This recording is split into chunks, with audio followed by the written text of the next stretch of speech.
grand intérêt de nos concitoyens sur ces sujets, qui nous demandent de réinvestir la question naturelle en ville, etc. On peut rentrer par une politique de l'arbre, on peut dire on va planter massivement des arbres, mais on a voulu à Angoulême porter un regard un peu plus structuré, un peu plus méthodique sur cette question de la renaturation. On se pose maintenant la question, quel type d'essence ?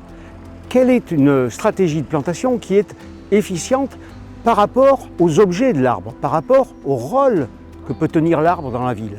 On a la question ombragère, on a la question biodiversitaire, on a la question d'absorption, on a la question de santé environnementale. Et donc le CEREMA nous aide à qualifier les différentes espèces.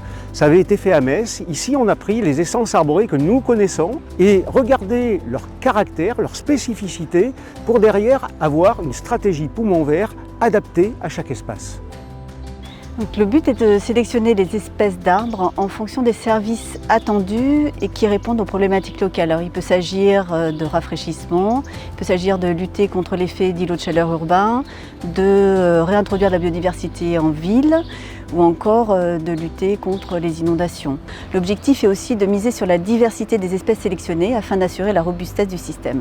L'outil Sésame répond à ce besoin de définir une stratégie de renaturation. Pour autant, sélectionner les espèces adaptées au climat urbain ne suffira pas à garantir les effets potentiellement attendus.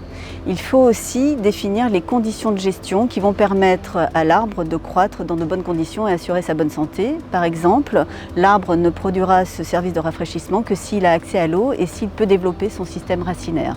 De la sélection des espèces ou des conditions de gestion et d'entretien, rien ne se fait sans la co-construction avec les services gestionnaires d'espaces publics ou d'espaces verts.